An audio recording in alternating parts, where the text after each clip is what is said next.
Assalamualaikum warahmatullahi wabarakatuh.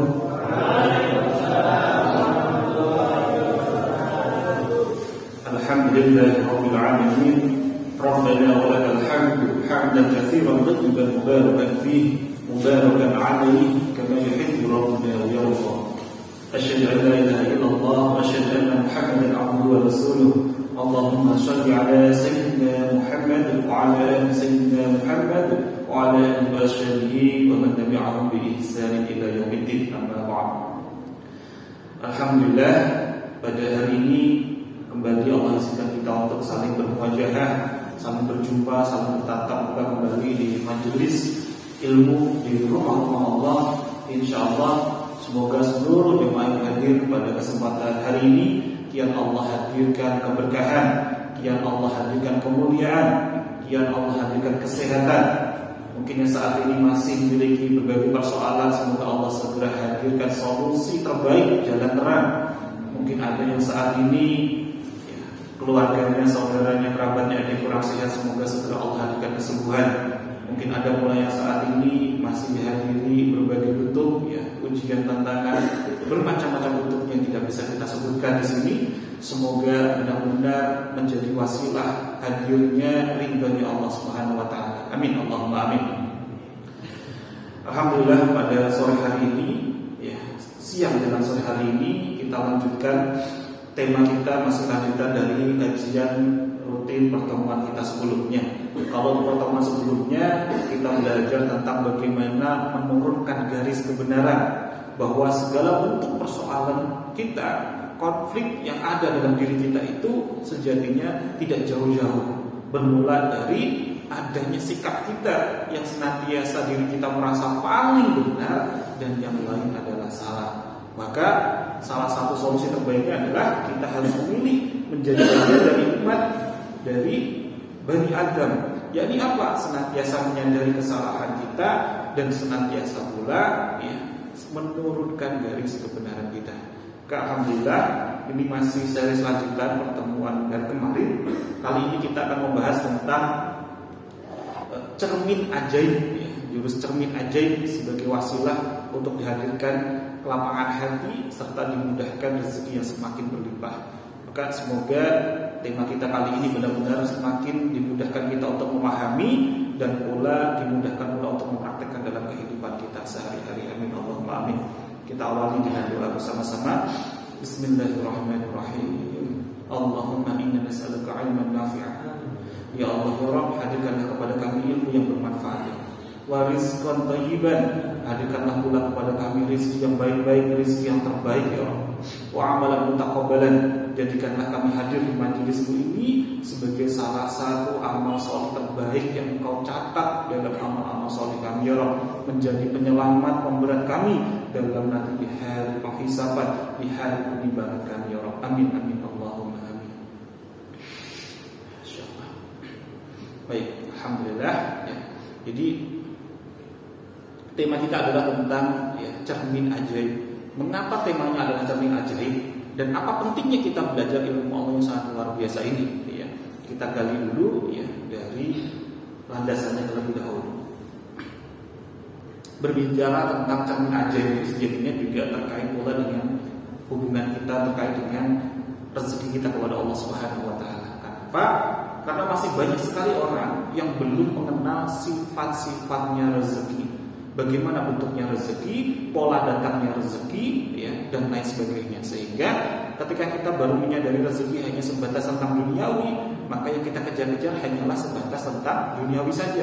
Padahal rezeki itu sangat luas sekali. Termasuk kita bisa hadir di sini adalah rezeki dari Allah yang sangat luar biasa. Termasuk pula kita diketuk oleh Allah, dihadirkan hati kita untuk tetap istiqomah berada di rumah Allah, ini adalah bagian dari rezeki yang sangat luar biasa. Kenapa? Karena hadir di majelis ilmu itu masya Allah pahalanya berlipat-lipat.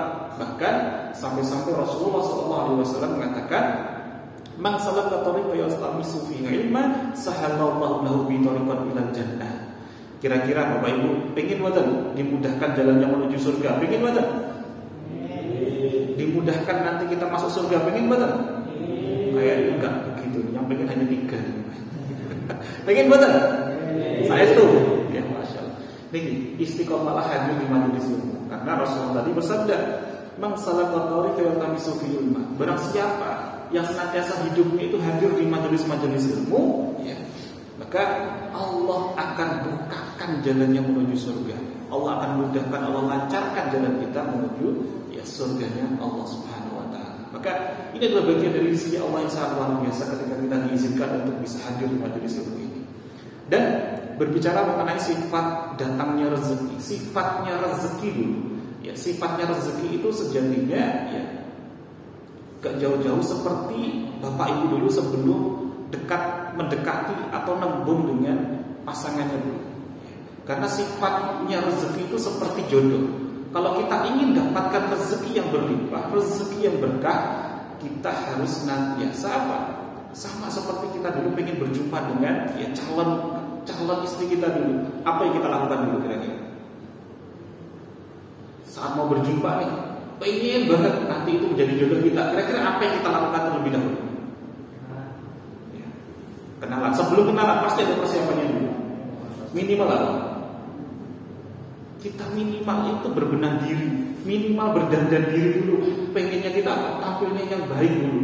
Ya, karena ya, sudut pandang rezeki mau mendatangi kita itu seperti caranya orang lain itu melihat kita.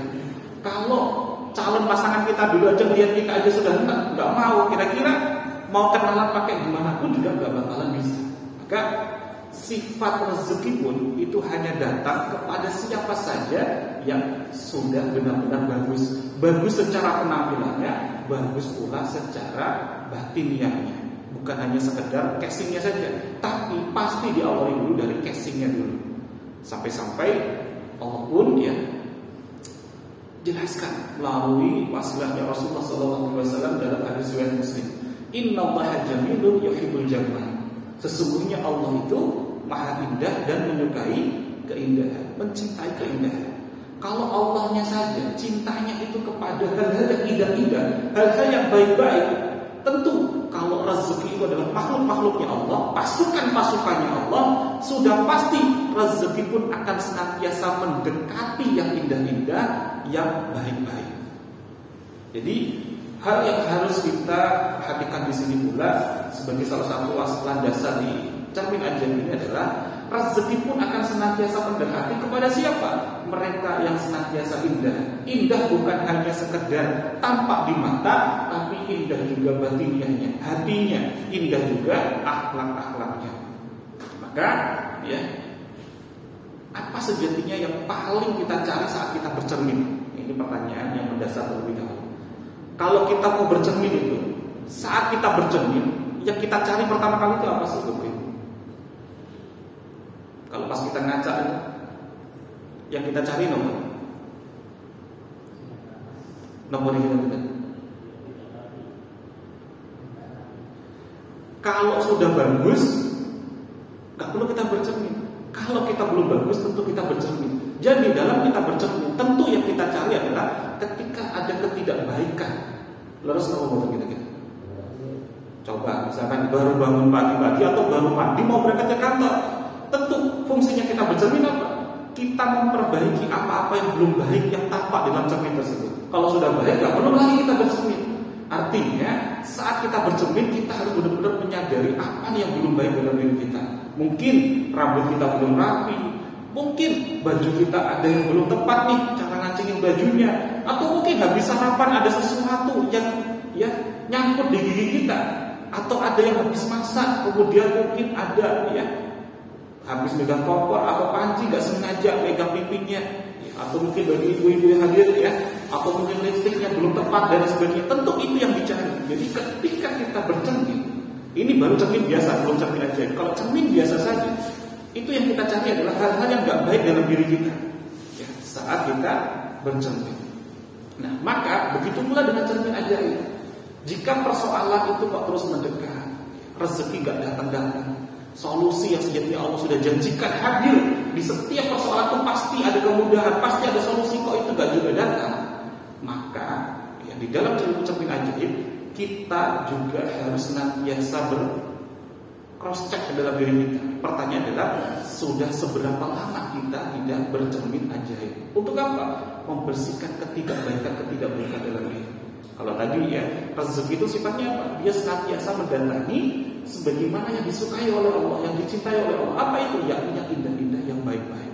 Kalau yang datang kepada kita kok justru yang nggak baik-baik terus nih, persoalan hidup kita, ya, hubungan kita dengan orang lain kok nggak baik-baik, artinya ada sesuatu yang belum baik dalam diri kita, sehingga kok justru rezeki kebaikan nggak mendekat, justru yang nggak baik yang mendekat kepada kita.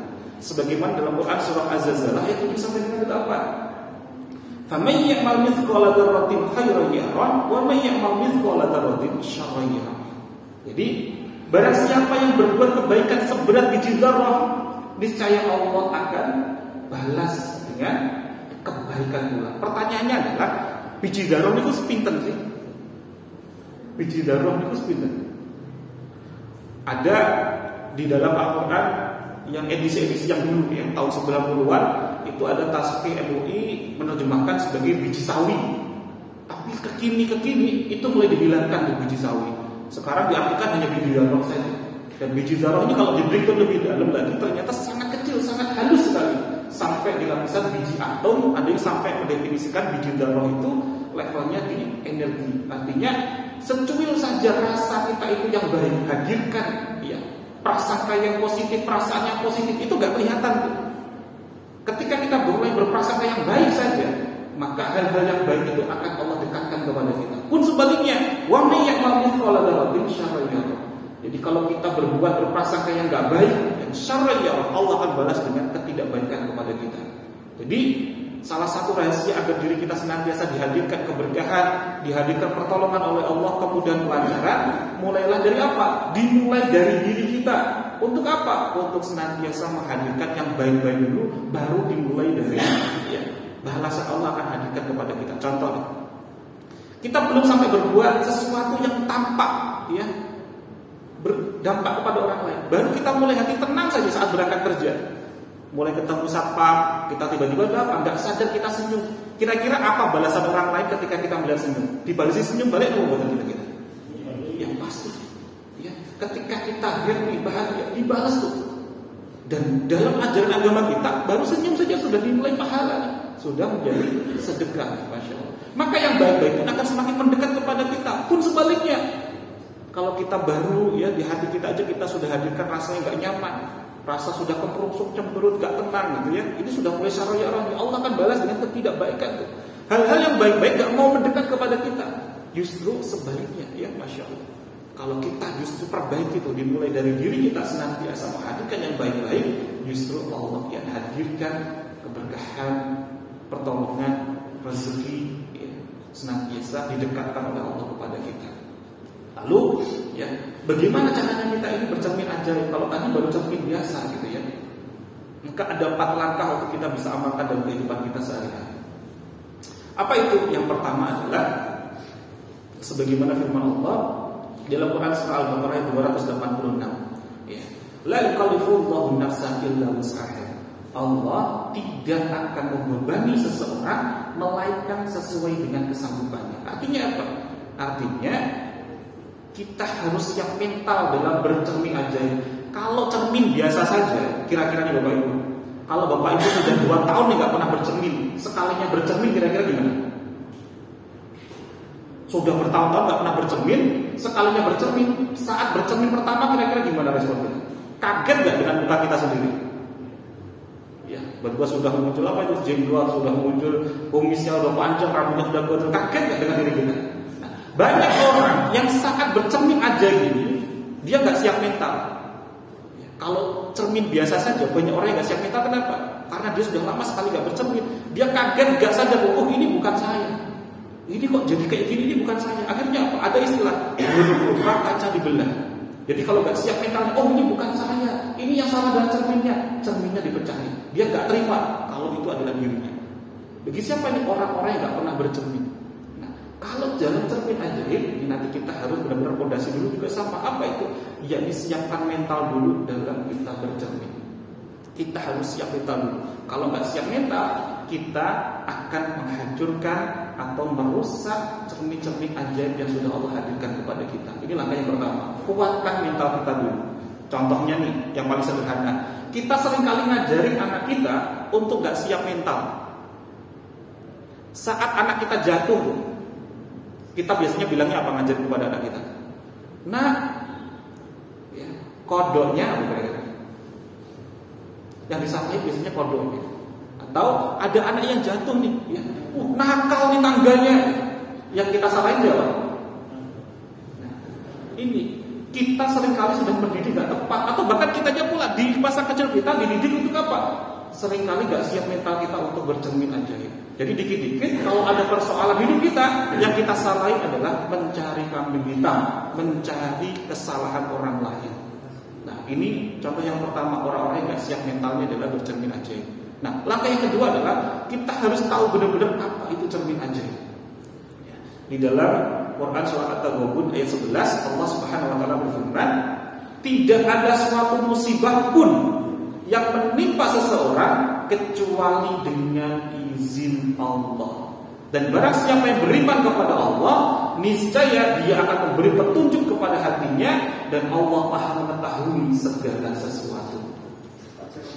Maka, ya, langkah yang kedua ini kita harus tahu betul-betul apa itu cermin ajaib.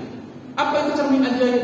Yakni segala sesuatu, kejadian, peristiwa, ketidakbaikan yang menimpa kita di luar kendali kita, itu adalah cermin ajaib yang Allah hadirkan kepada kita.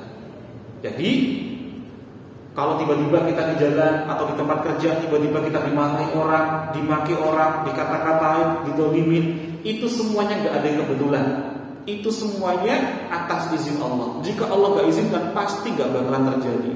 Dan sadari bahwa segala bentuk ketidakbaikan itu yang menimpa kita di luar kendali kita, itu seizin Allah. Maka itu sengaja Allah kirimkan kepada kita untuk apa? Ketidakbaikan itu untuk kita bercermin ajaib. Artinya apa?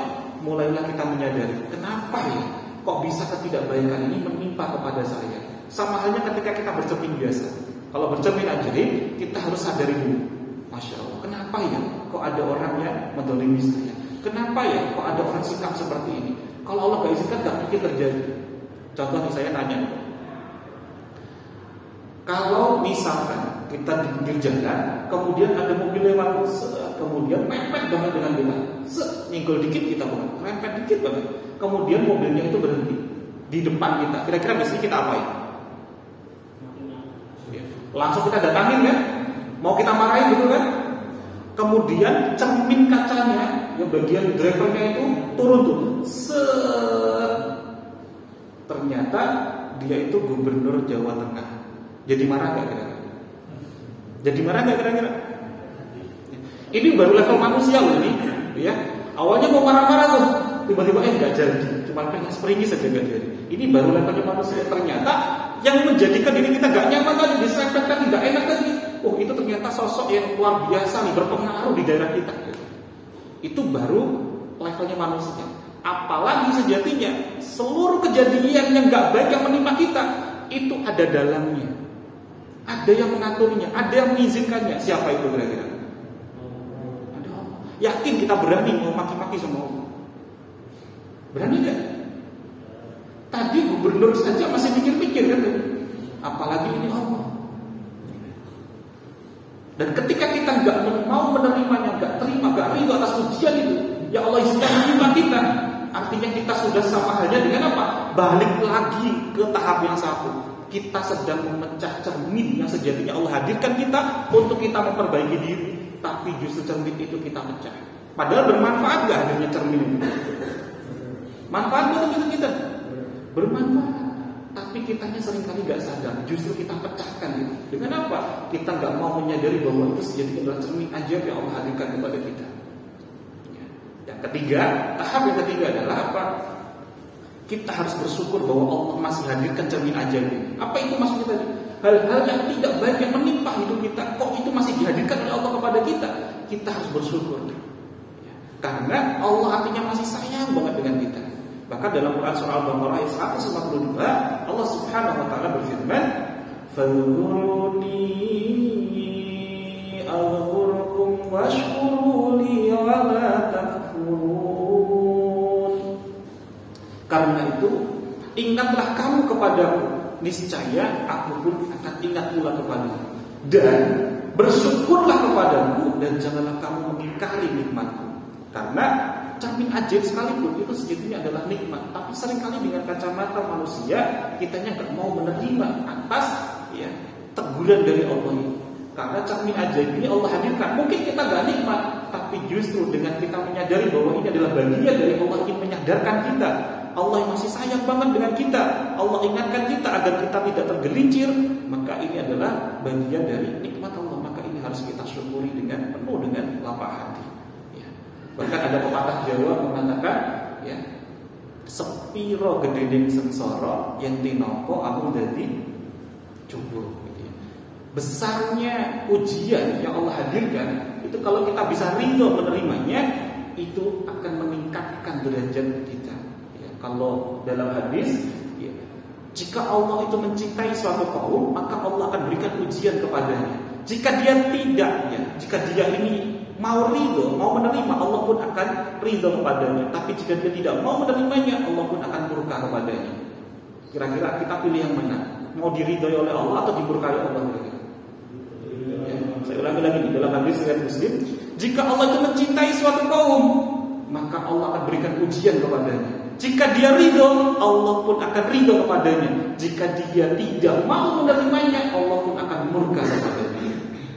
Pilih yang mana kira-kira kita? Dimurkai atau diridhai?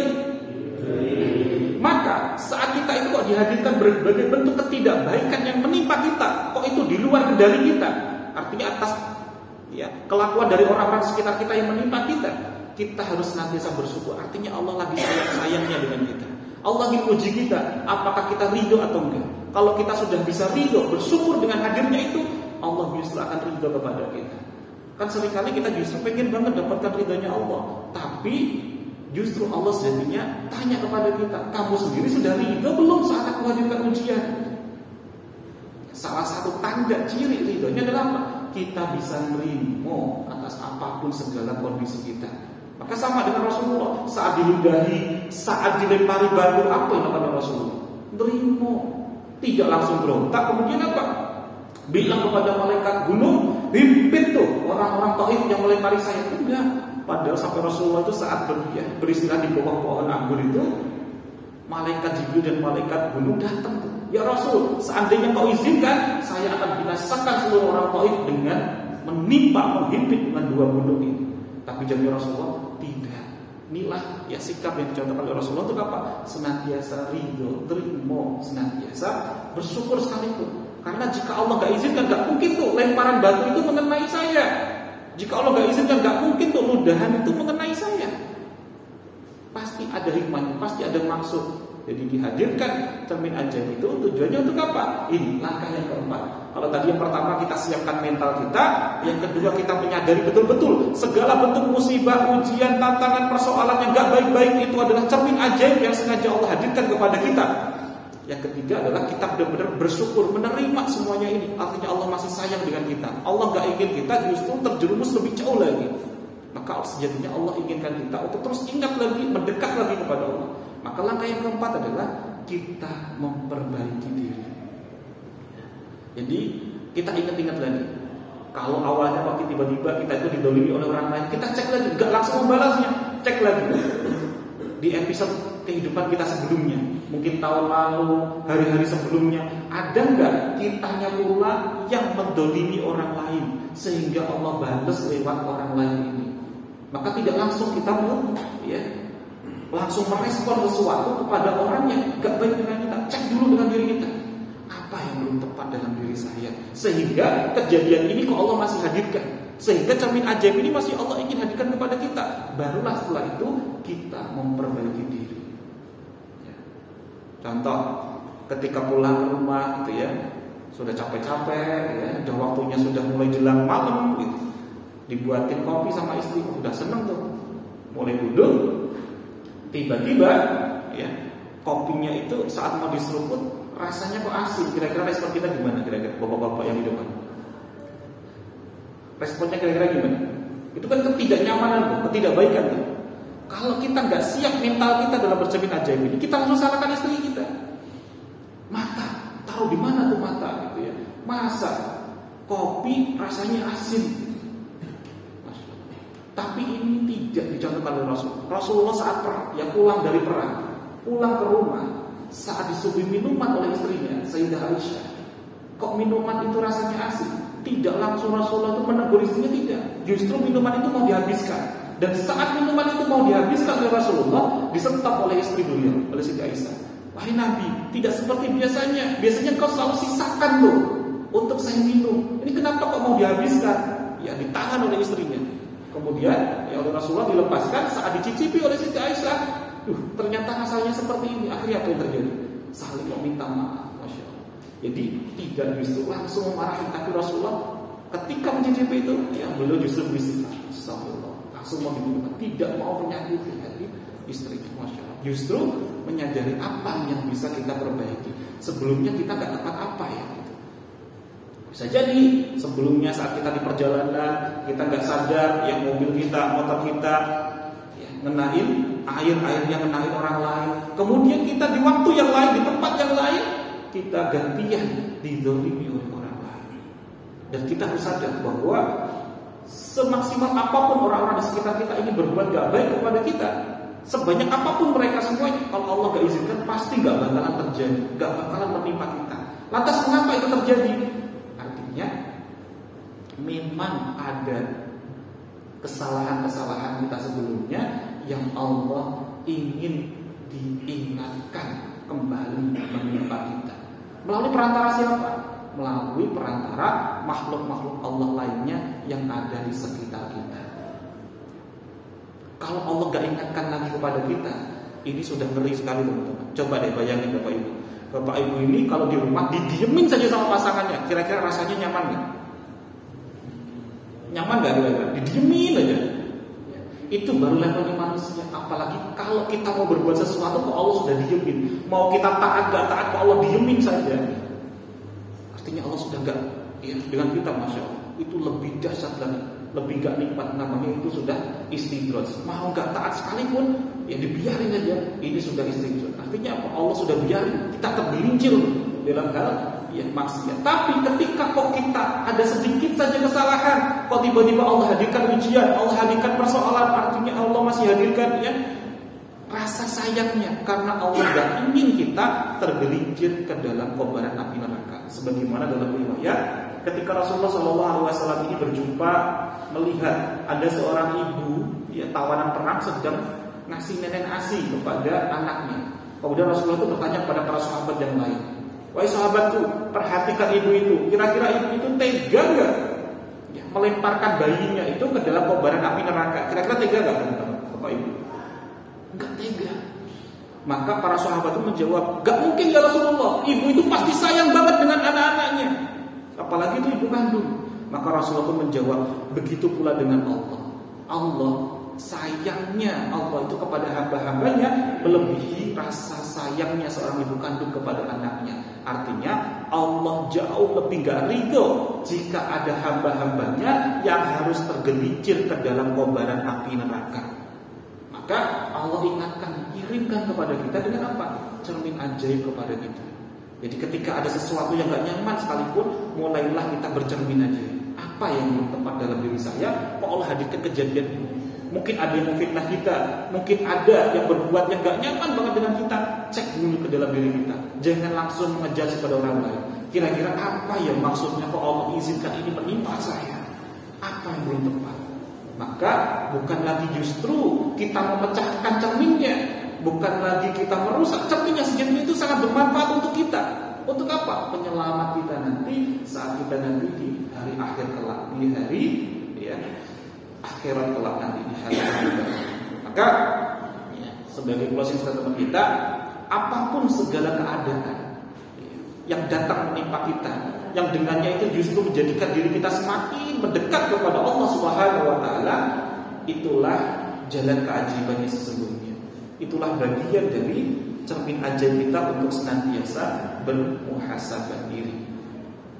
Kak bismillah, kita bersama-sama kita berdoa ya, bareng-bareng semoga Allah hadirkan kemudahan kelancaran kepada kita, senantiasa mampu mengambil hikmah dari setiap kejadian yang Allah hadirkan kepada kita, baik ujian itu berupa kesenangan ataupun ujian berupa persoalan. Semoga semuanya kita pun dikuatkan, diluluskan oleh Allah Subhanahu wa taala dalam menghadapi ujian itu di dunia, sehingga Allah luluskan kita nanti bisa berkumpul bersama-sama, bukan hanya berjamaah di Masjid An-Nur ini, tapi juga bisa berjamaah nanti di surganya Allah. Amin Allahumma amin.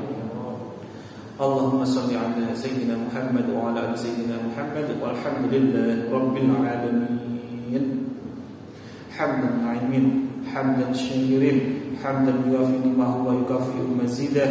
Ya Rabbana kama yanbaghi li jalali wajhikal karim wa 'azimi sultanik. Allahumma lakal hamdu wa ilaikal mustaka wa antal musta'an wa la hawla wa la quwwata illa billahil 'aliyyil 'azim. Allahumma innaka ta'lamu sirrina wa 'alanatina faqbal ma'diratina. Hasbunallahu wa ni'mal wakil, ni'mal maula wa ni'man nasir. Allahumma ighfir lana dhunubana wa liwalidina warhamhuma kama rabbayana shighara. Rabbana hab lana minas solihin, Rabbana hab lana min azwajina wa dhurriyyatina qurrata a'yun waj'alna lil muttaqina imama. Allahumma ighfir lana warhamna wajburna warfa'na warzuqna wahdina wa'afina wa'fu 'anna. Rabbana dhalamna anfusana wa illam taghfir lana wa tarhamna lanakunanna minal khasirin. Allahumma rabbana anzil 'alaina ma'idatan minas sama' takunu lana 'indal awwalina wa akhirina wa ayatan minka warzuqna wa anta khairur raziqin. Ya Allah ya Rahman ya Rahim, selamatkanlah kami semua yang hadir di Masjid An-Nur KPP Pratama Surakarta ini ya Rabb. Selamatkanlah kami dari siksa kubur maupun siksa neraka ya Rabb.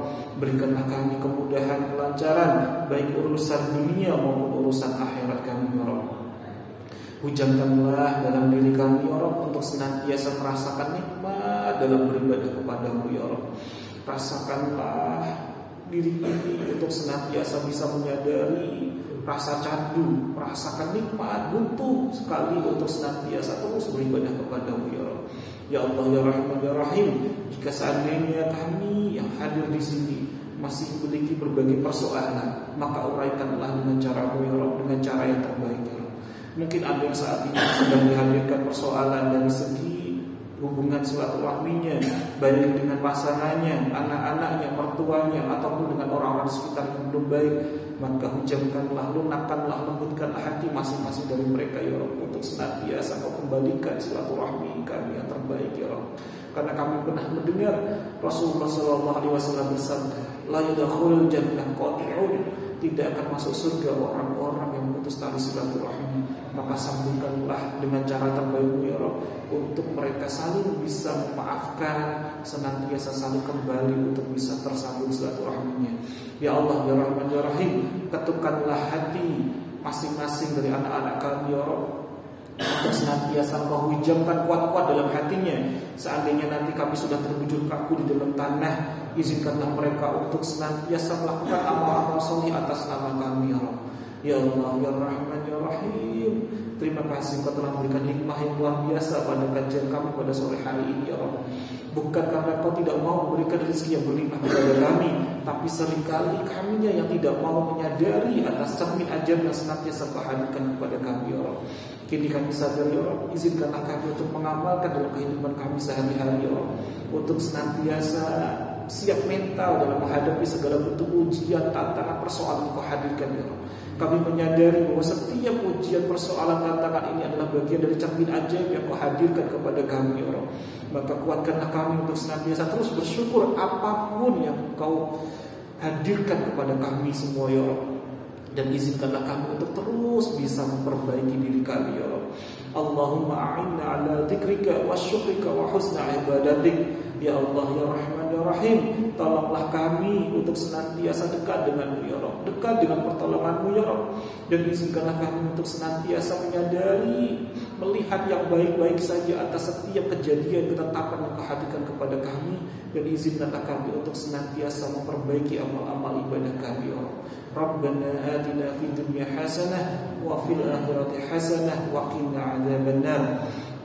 Ya Allah ya Rahman ya Rahim, jadikanlah kami termasuk hamba-hambamu yang kembali ke jalanmu dalam keadaan husnul khatimah ya Rabb, syahid dunya wal akhirat ya Rabb. Fassallallahu ala sayyidina Muhammad nabil ummi wa ala alihi wa sahbihi wa barik wa sallam. Lahul Fatihah.